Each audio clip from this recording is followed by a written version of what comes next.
Whatever it takes to get you to try harder, read more, set your goals, and go for it.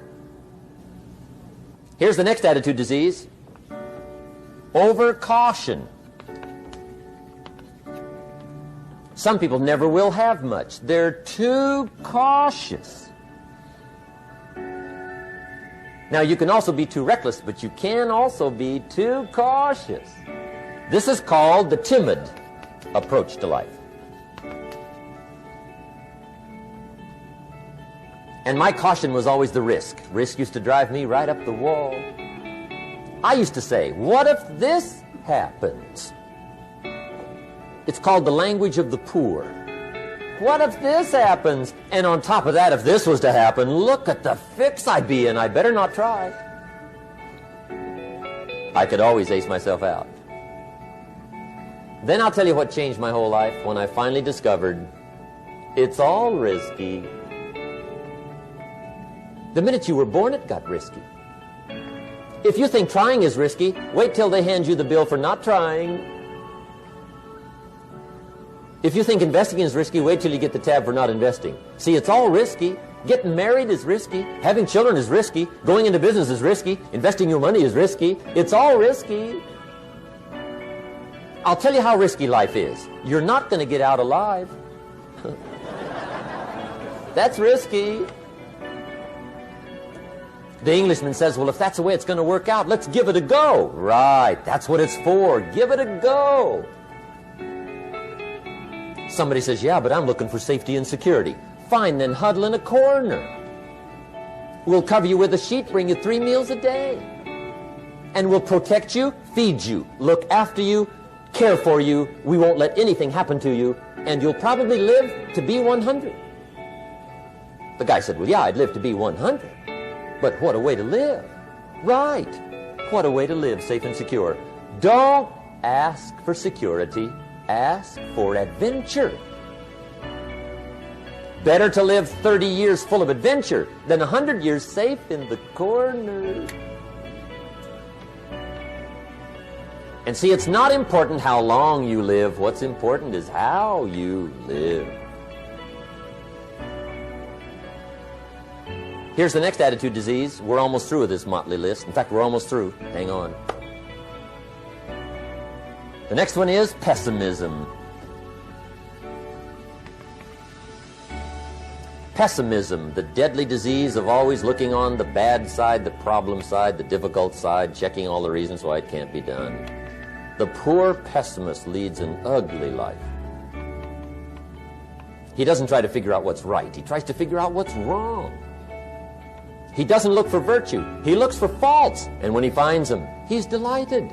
How ugly. This is the poor guy who looks through the window, doesn't see the sunset. He sees the specks on the window.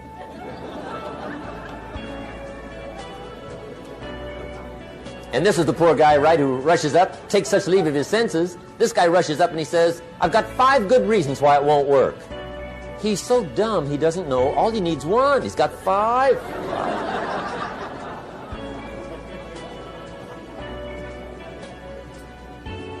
To the pessimist, the glass is always half empty. To the optimist, the glass is half full.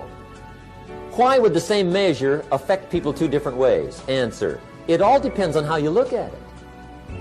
Our lives are mostly affected by the way we think things are, not the way they are. The way we think they are affects us most. There's a subject we don't have time to get into tonight called better thinking habits. One of the major things Shove taught me when I met him, he said, poor thinking habits keeps most people poor. Not poor working habits. Most people work hard, but they don't think hard. And Shove taught me that the mind is like a factory, a mental factory.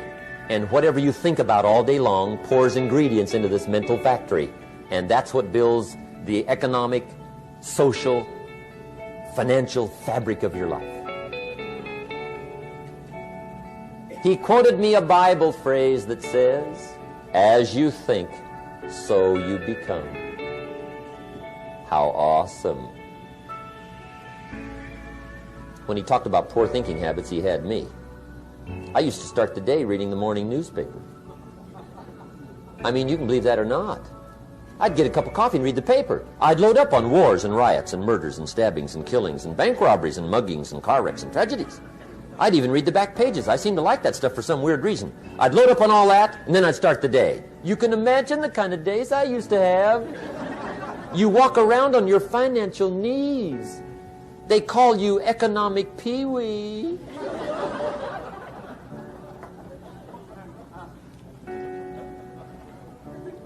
The guy says, I want to be a great leader. Wonderful. The first thing we do is follow him to his house. When we get there, we walk in and check his library, number one. Somebody says, well, why check his library? The reason is because what a man reads pours massive ingredients into his mental factory, and the fabric of his life is built from those ingredients. You would not believe what some people have got in their house to read. You would not believe. One of the best dressed up words I know for a lot of it is trash. Can you imagine dumping a barrel of trash into this mental factory every day and coming out with a rich, dynamic, positive life? It can't be done. You might as well try making a cake with cement. The kids back in Danbury, Connecticut, high school, they're asking me questions one day. I'm talking to the kids. Kids got good questions these days. One of them said to me, Mr. Rohn, how do you build the good life? I said, it's simple. It's not easy, but it's simple. Here's how you build anything. Select the right ingredients, keep out the wrong ingredients, and it starts with thought. Everything starts with thought. So you must be wise and careful what you think about, because that starts everything. You got to be wise and careful.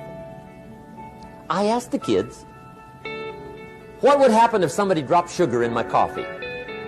They said, well, you'd be okay. I said, what if somebody dropped strychnine in my coffee? They said, well, you'd be dead. I said, correct. Lesson 1. Life is both sugar and strychnine. You gotta be careful. I said, what if my worst enemy drops in the sugar? They said, will you be okay? I said, what if my best friend, even by accident, drops in the strychnine? They said, well, you'd be dead. I said, correct. Lesson 2. Watch your coffee.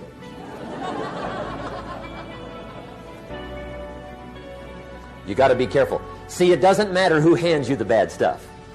It doesn't matter where you get the bad stuff. It'll still do its damage on your bank account, wherever you get it. Mr. Schoaf gave me one of the greatest phrases when I first met him, when he said, Jim, every day stand guard at the door of your mind. How important. Stand guard at the door of your mind. And you decide what goes into your mental factory. Don't let anybody just dump anything they want to in your mental factory, because you've got to live with the results. Okay, here's the last disease, and we're through with this list. In fact, we're almost through. Hang on. The last subject is very brief. The last disease, but this one is deadly.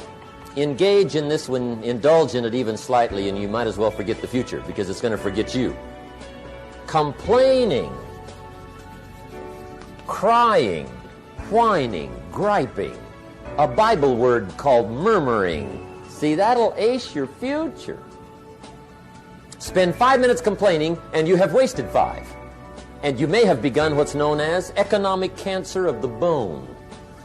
Surely they will soon haul you off into a financial desert and there let you choke on the dust of your own regret. I hope I said that well, so you won't forget. It's a deadly disease. If you don't think it's bad, Ask the children of Israel of Old Testament fame. Typical of us all, their story just happened to get in the book. Story says, children of Israel were slaves. God performed a series of dazzling miracles and got them out. And now they're heading for the promised land. Remember the story? Heading for the promised land. Tragedy of the story, they never got there. Reason. From day one, they started to complain. They griped about the water. They griped about the weather. They whined and cried and griped about the food. They griped about the leadership. They whined and cried because it was too far, too cold, too hot, too difficult, too miserable. I mean, they whined and cried for years. Finally, God said, I've had it, trip canceled. Or something like that. The story says they died in the desert, never got to the promised land. Which I think means two things. Indulge in this long enough, you get your future canceled. And I guess it also means even God himself can only take so much.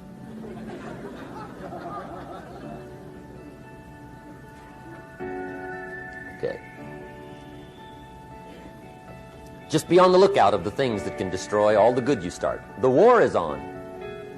And this evening, tomorrow, mentally, personally, socially, economically, you got to make sure you're winning the war. And this is part of it.